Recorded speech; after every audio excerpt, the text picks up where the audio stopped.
मोदी 3.0 यानी कि प्रधानमंत्री नरेंद्र मोदी के यहां अगुवाई में केंद्र में तीसरी बार भारतीय जनता पार्टी की सरकार बनी।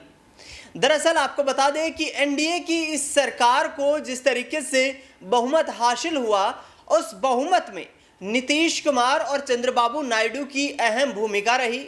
दरअसल जिस तरीके से 4 जून 2024 को लोकसभा चुनाव के नतीजे आए, उसमें भारतीय जनता पार्टी 240 सीटों पर सिमट गई थी, लेकिन चंद्रबाबू नायडू, नीतीश कुमार जैसे एनडीए के सहयोगी दलों के गठबंधन के साथ तीसरी बार बीजेपी केंद्र में सरकार बनाने में कामयाबी हासिल करते हुए नजर आई। लिहाजा अगस्त 2024 में एक सदन की वहां पर बैठक बुलाई जाती है और उसके बाद सत्र का आगमन भी हो जाता है, यानी कि संसद का सत्र बुला लिया जाता है नई नरेंद्र मोदी की सरकार के द्वारा। और उस सरकार में वक्फ बोर्ड की संपत्तियों से जुड़े हुए अधिनियम को पारित कर दिया जाता है। उसके बाद एक जेपीसी कमेटी का गठन किया जाता है, जिसमें सत्ता पक्ष और विपक्ष के सांसदों को शामिल किया जाता है।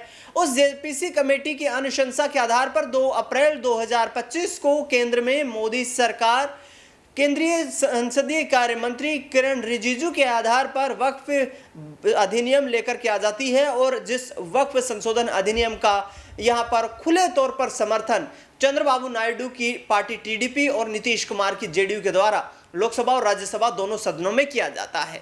दरअसल इसको लेकर के विपक्ष लगातार हमलावर हो रहा है। विपक्ष की तरफ से लगातार कहना है कि ये बिल जो केंद्र सरकार लेकर के आई है, ये संविधान की धारा 14, 15, 16, अनुच्छेद 21, 22, 25, 26, 30 और 301 का सीधे तौर पर उल्लंघन है। इस आधार पर वक्फ बोर्ड की संपत्तियों को सरकार यहां पर किसी भी तरीके से न्यायपालिका के अधीन नहीं कर सकती है, जिसको लेकर केंद्र सरकार के इस फैसले के खिलाफ 10 याचिकाएं सुप्रीम कोर्ट में दाखिल की जाती हैं।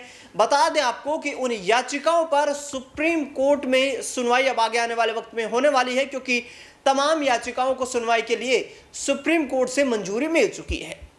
दरअसल अब मोदी सरकार के खिलाफ सुप्रीम कोर्ट क्या ये फैसला सुनाएगा कि ये वक्फ संशोधन बिल जो केंद्र सरकार लेकर के आई है, ये संविधान के सीधे तौर पर जो अनुच्छेद हैं उनका उल्लंघन करता है।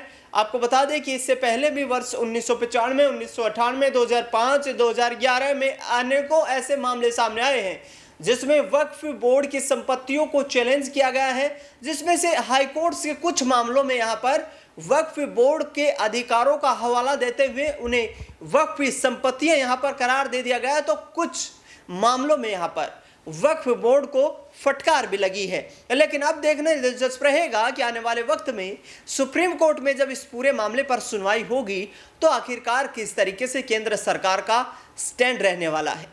फिलहाल इस खबर में इतना ही।